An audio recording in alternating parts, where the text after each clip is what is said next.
esta continuación, lo tienen en su libro. Aquí están las dos vías, ¿no? La vía directa y la vía indirecta. Y ambos tienen células presentadoras de antígenos. Acá está la célula presentadora de una y acá está la otra. La diferencia es que esta célula presentadora de antígenos, ¿de quién es? ¿Del donante o del receptor? Vean cómo interactúa, ¿no? Puede interactuar con CD8 si expresa el complejo mayor tipo 1 o con CD4 si expresa el complejo mayor tipo 2. Si expresa el tipo 1, produce el estímulo de los linfocitos T citotóxicos, los cuales, una vez activados, pueden producir daño de los vasos sanguíneos del riñón o daño de los túbulos renales, ¿no? del parénquima renal. Por su parte, el CD4 activado, una vez que está activo, secreta interferón gamma, una sustancia citoquina, para activar macrófagos, y los macrófagos producen daño del túbulo renal, ¿no? Esa es la vía directa. Por su parte, la vía indirecta, que es la más clásica, digamos, acá está la célula del injerto, ¿no? del riñón que la acaban de trasplantar. La célula presentadora de antígenos lo conoce como extraño, famosita, y presenta a su propio linfocito CD4 el antígeno extraño. Y otra vez la misma vía, ¿no? CD4 activo, produce interferón gamma, activa macrófagos y producen daño del vaso sanguíneo. El CD4 activo también produce, a través de otras citoquinas, activación del linfocito B, ¿no? para producción de anticuerpos, la formación de células plasmáticas, producción de anticuerpos y otra vez daño Susana. ¿Por qué la CD4 en la vía directa no puede hacer daño a los vasos, pero sí en indirecta hay que activar los vasos? Bueno, es que tú entenderás que esto es una vía mucho más lenta de acá, ¿no es cierto? La de CD8 es mucho más rápida. No te digo que no puede haber daño de vasos, pero principalmente el daño vascular va a estar a cargo de CD8, ¿no? Porque es mucho más rápido, ¿no? Acuérdate que eso, recuerda que CD4 para que actúe por lo menos pasan 48 a 72 horas. Este de aquí es inmediato. Muy bien, entonces estos son los dos mecanismos, las dos vías, directa e indirecta, para el rechazo de órganos, en este caso un riñón. Pero es lo mismo si es hígado o corazón. Muy bien, ahora, sabiendo esto, los rechazos se pueden clasificar en tres formas: hiperagudo, agudo y crónico.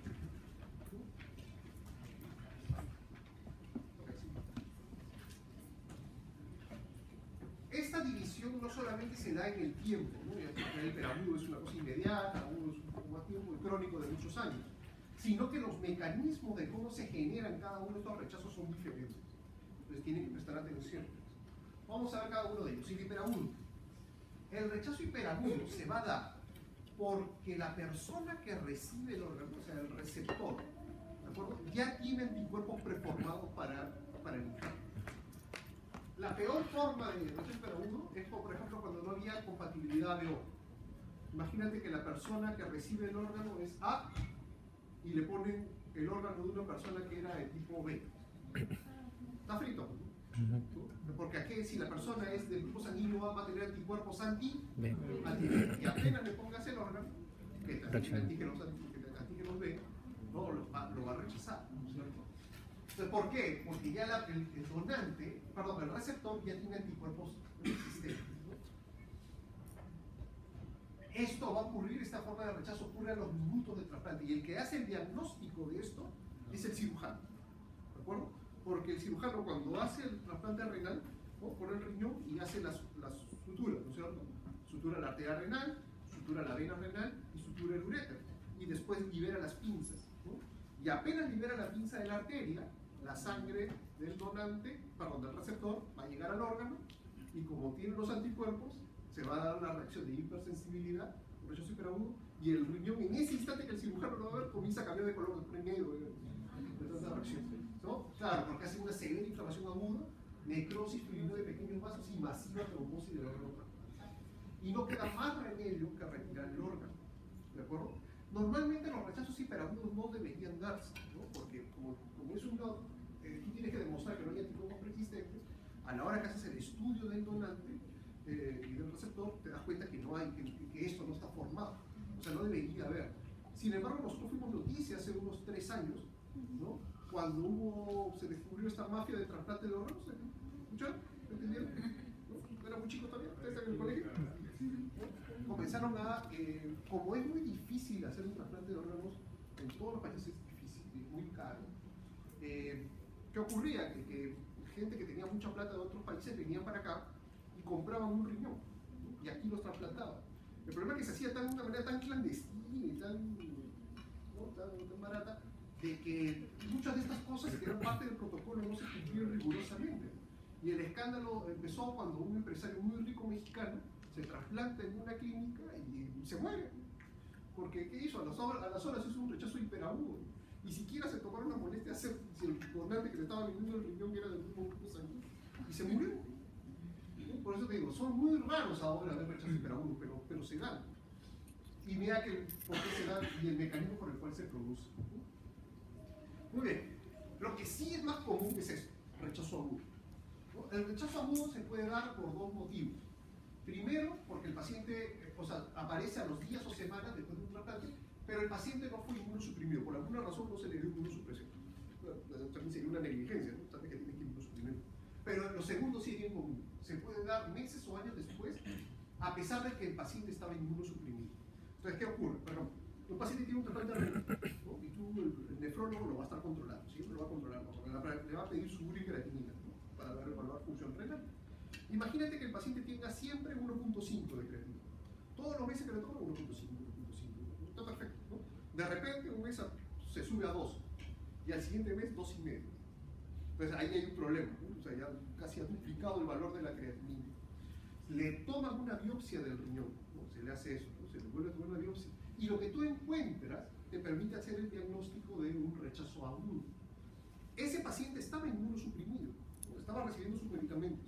Tal vez por algún motivo, la cantidad de medicamentos que tomaba para la inmunosupresión no era el adecuado, a lo mejor ya se quedó corto por algún motivo. Entonces, si tú diagnosticas un rechazo agudo, ¿qué es lo que hay que hacer?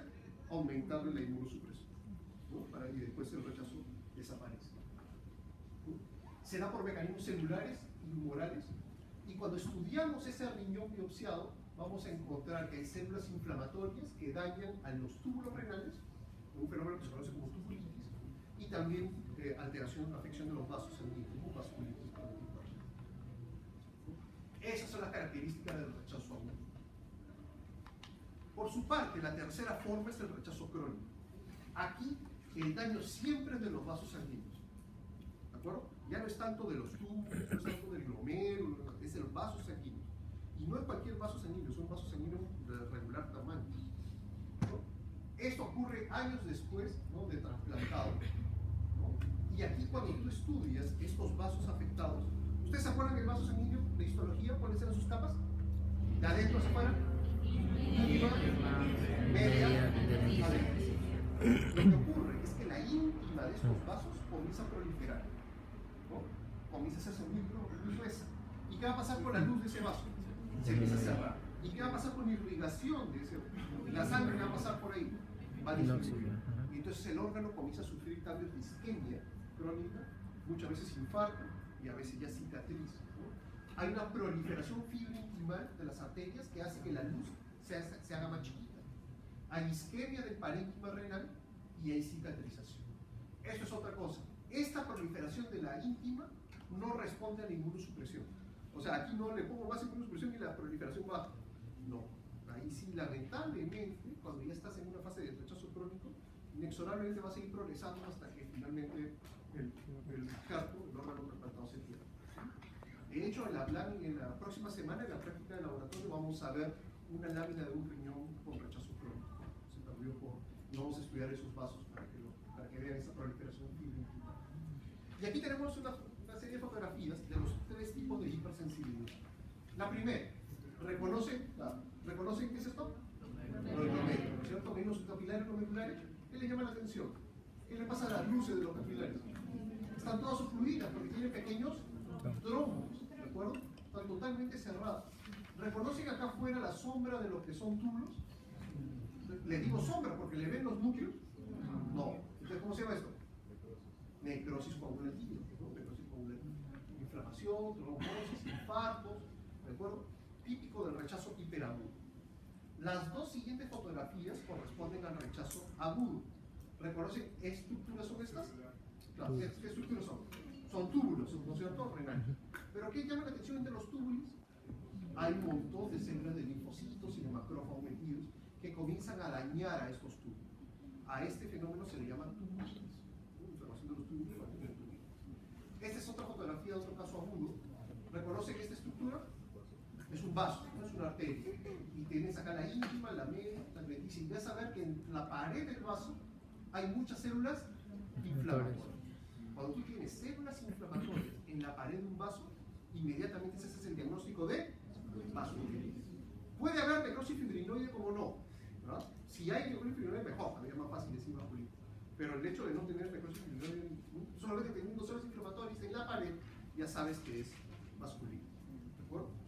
Por favor, no vayan a pensar que células inflamatorias en la pared es un vaso que está haciendo diapelés y nada de eso. Acuérdense que inflamación, eso se da en las vénulas y en los capilares, no en arterias tan grandosas. Si tú ves células en la pared del vaso, no es que la célula inflamatoria esté saliendo del vaso, lo está dañando. Por si acaso. Vean esta última fotografía. ¿Reconocen a la arteria acá? Se ve la capa media inclusive, ¿no? Príncipe redondito.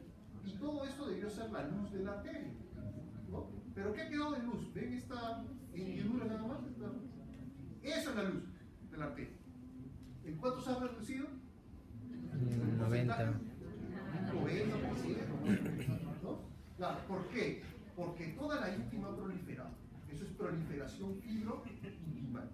¿Qué va a pasar con la sangre que va a pasar por esta arteria? Va a disminuir, va a ser menor, va a haber isquemia, ¿no? Va a haber los órganos van a estar, los glomérulos van a estar bien perfundidos, van a morirse, ¿no? Y al final termina perdiendo el órgano. Esto es